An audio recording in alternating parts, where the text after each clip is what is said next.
विश्वयोनि पुनर्वसु मेत्रो वामन प्रांशु अमोघ शुचिरोचितः अतीन्द्र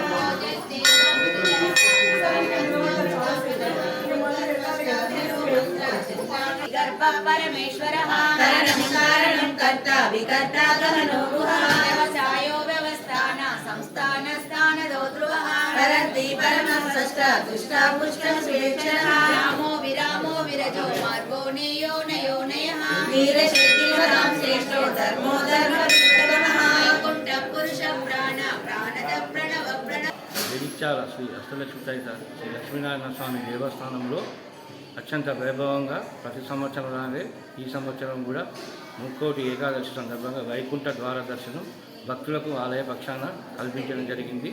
మరియు ఆలయానికి వచ్చినటువంటి భక్తులు కూడా ఉదయం పల్లకి సేవతో ప్రారంభమై ఆ లక్ష్మీనారాయణ రోజుకొక ప్రాచుర్యం గోదాదేవి అమ్మవారి ప్రాచుర్యం చదువుతూ ఈరోజు పంచమంగళారతులతో ఈరోజు అష్టలక్ష్మి దేవాలయంలో ఈ కార్యక్రమం ఘనంగా నిర్వహించుకున్నాం.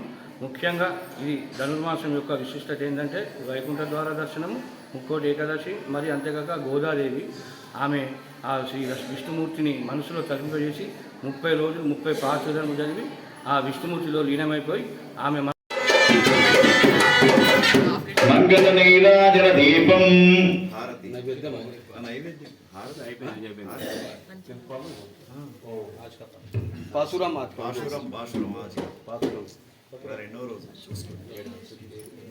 కేశు కేశు ఎండ్రంగు అనంచాతం కలందు వేసన వేచన వేపెండే కాయర్ మర్తినాల్ ఓసై పడుత తైరం కేట్లియో నాయక పింపిల్లాయ్ నారాయణన్ మూర్తి దేశ ముడయాయ్ జయములియుమా మాతా శరణు వేడికి జగ జనని శ్రీ లక్ష్మీ మంగళారతి అన్నపూర్ణ నీవే ఆది లక్ష్మి నీవే నమ్మ కంద తల్లి నీవే కావరావ మాయమ్మ కరుణ చూపుమా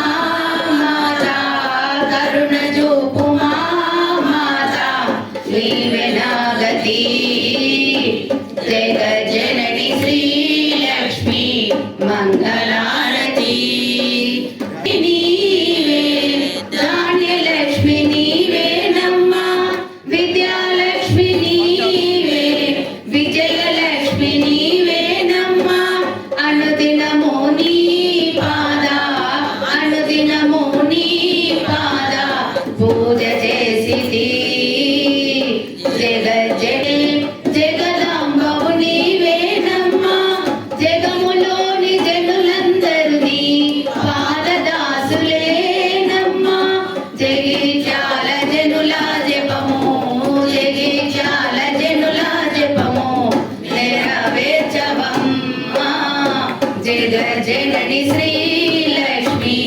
మంగళారతి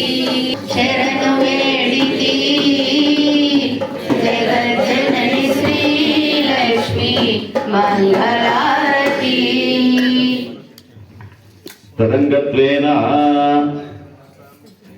గుణాత్మనే చక్రవర్తి తనూజాయ సార్వభౌమాయ మంగళం. శ్రీ అష్టలక్ష్మీ సమేత నారాయణ స్వామి దేవతాభ్యో నమః. చంద్రభావనసో జాతః చక్షుసూర్యో అజాయత ముఖాదింద్రశ్చాగ్నిశ్చ ప్రాణాద్వాయురజాయత. ఓం శ్రీ అష్టలక్ష్మీ సమేత నారాయణ స్వామి దేవతాభ్యో నమః.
జై శ్రీమన్నారాయణ.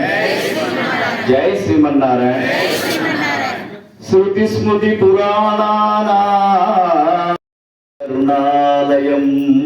నమామి భగవత్పాద శంకరం లోకశంకరం. సదాశివ సమారంభాం శంకరాచార్య మధ్యమాం అస్మదాచార్య పరి. ఇక్కడ ఉండి ఉత్తర ద్వార దర్శనం చేసుకునే అదృష్టం మీకు వచ్చింది. అది మీ పూర్వజన్మ అదృష్టం అనుకోవాలి. అయితే ఈనాటి ఏమిటంటే ముక్కోటి ఏకాదశి, వైకుంఠ ఏకాదశి, మోక్షద ఏకాదశి అని చెప్పేసి దీనికి పేరు. మనకు సంవత్సరంలో 12 మాసాలకు 12 24 ఏకాదశులు. ఒకవేళ మనకెప్పుడైనా అధిక మాసం వచ్చినప్పుడు 3 సంవత్సరాలకు ఒక్కసారి 2 ఏకాదశులు పెరుగుతాయి. మొత్తం కూడా 26 ఏకాదశులు. అయితే ఈ ఏకాదశి అనే పేరు ఎందుకు వచ్చింది అంటే పూర్వకాలంలో మురాసురుడు అనే ఒక రాక్షసుని సంహారం చేయడానికి విష్ణుమూర్తి కొన్ని సంవత్సరాలు యుద్ధం చేస్తూ చేస్తూ కొద్దిగా ఒక గుహలో నిద్రించసాగాడు. నిద్రించేటప్పుడు అతడి చెవు నుండి ఒక దేవత వచ్చింది. ఆ మురాసురుడు అనే రాక్షసుని సంహరించింది ఆ యొక్క దేవత. సంహరించిన తర్వాత విష్ణుమూర్తి మేలుకొని చూశాడు దేవత వైపు. చూడగానే ఎవరమ్మా నీవంటే, ఈ రాక్షస సంహారం చేసింది నేనే స్వామి, నీ అంశ ప్రకారంగా పుట్టుకున్నా, మరి నా పేరు మీరే పెట్టండి అంటే, ఇవాళ తిథుల రోజు కాబట్టి నీ పేరు ఏకాదశి అనే పేరు పెట్టడం జరిగింది ఆ యొక్క మాతకు. ఆ ఏకాదశి అంటే సాక్షాత్తు విష్ణు స్వరూపమే ఏకాదశి కాబట్టి మరి అన్ని ఏకాదశి ఉన్నాయి, ఈ ఏకాదశికి ఇంతెందుకు అంటే చాతుర్మాస్య దీక్ష తీసుకున్నటువంటి స్వామి ఉత్తాన ఏకాదశి రోజున నిలబడి మనందరికి కూడా అభయాస్తం ఇస్తూ ఈ రోజు వచ్చి సాక్షాత్తు మరి ఎంతో మంది అసురులను సంహరించిన తర్వాత అసురుల కోరిక పైన మధుకైటములనే రాక్షస సంహారం చేసిన తర్వాత వారు ఒక కోరికను కోరుకున్నారు. స్వామి మీరు మమ్మల్ని సంహారం చేశారు కానీ మాకు గుర్తుగా మరి ఈ రోజు మీరు ఉత్తర ద్వారం గుండా మాకు దర్శనం ఇవ్వండి అని కోరుకోగానే తథాస్తు అన్నాడు స్వామి. అందుకే ఉత్తర ద్వార దర్శనం ఎవరైతే చేసుకుంటారో ప్రతి సంవత్సరం ప్రతిరోజు ఉత్తర ద్వారం ఉండదు. మరి ఇంత తిరుమల క్షేత్రంలో కూడా ఉత్తర ద్వారం లేదు, మీరు గమనించండి. కేవలం శ్రీరంగ క్షేత్రంలో మాత్రమే ఉత్తర ద్వారం ఉంది, ఎక్కడ ఉత్తర ద్వారాలు లేవు. కానీ మనకు అష్టలక్ష్మి దేవాలయం ఉత్తర ద్వారం ప్రధానంగా ఇక్కడ కనబడుతుంది. కాబట్టి ఎవరైతే ఉత్తర ద్వారం గుండా దర్శనం చేసుకున్నారో పశ్యన్ నిమిష మాత్రేణ కోటి యజ్ఞం ఫలం లభేతు. ఒక్క నిమిషం దర్శనం చేసుకుంటే కోటి యజ్ఞ ఫలితం మీరు పొందారు. కాబట్టి మరి దీని పేరు మోక్ష ద ఏకాదశి. మోక్ష ద అంటే మోక్షాన్ని ఇచ్చే ఏకాదశి. కలియుగములు ఏ పూజ చేసినా ఏ చేసినా అన్యతా శరణం నాస్తి త్వమేవ శరణం మమ తస్మాత్ కారుణ్య భావేన రక్ష రక్ష జనార్దన అని చెప్పేసి చక్కగా భగవంతుడి యొక్క పాదాల పైన పడడమే. ఎందుకంటే జననము మరణము రెండు మనకు ఉంటాయి. మరి మరణం అయిన తర్వాత మోక్షం ప్రసాదించు తండ్రి అని చెప్పేసి ఉత్తర ద్వారం గుండా ఎవరైతే ఈ మోక్షద ఏకాదశి లేదా వైకుంఠ ఏకాదశి లేదా దీన్ని అనేక పేర్లతో పిలుస్తూ ఉంటారు. మరి ఈ యొక్క ఏకాదశి రోజున దర్శనం చేసుకుంటే తప్పకుండా మోక్షం అనేది మనకు లభిస్తూ ఉంటుంది. అటువంటి మరి ఈ రోజున 3 కోట్ల దేవతలు ఉత్తర ద్వారం మనకు అదృశ్య రూపం పడ్డారు. అక్కడ వాళ్ళంతా కూడా దర్శనం చేసుకున్న తర్వాతనే మనం చేసుకున్నామంటే దేవతలకు కూడా ఉత్తర ద్వారం గుండా స్వామి దర్శనం పొందే అదృష్టం ఈ రోజు మాత్రమే. మరి దక్షిణ ద్వారం గుండా మనం అనేక పనులు చేస్తూ ఉన్నాం. అటువంటి పాపాలన్నీ పోగొట్టడానికి ఉత్తర ద్వార దర్శనం అనేది చాలా శ్రేష్టంగా మరి బ్రాహ్మణోత్తములకు మీరు భోజనాలు చేయాలి. ఇది ఈ యొక్క వ్రతం యొక్క నియమం. బోలో లక్ష్మీనారాయణ.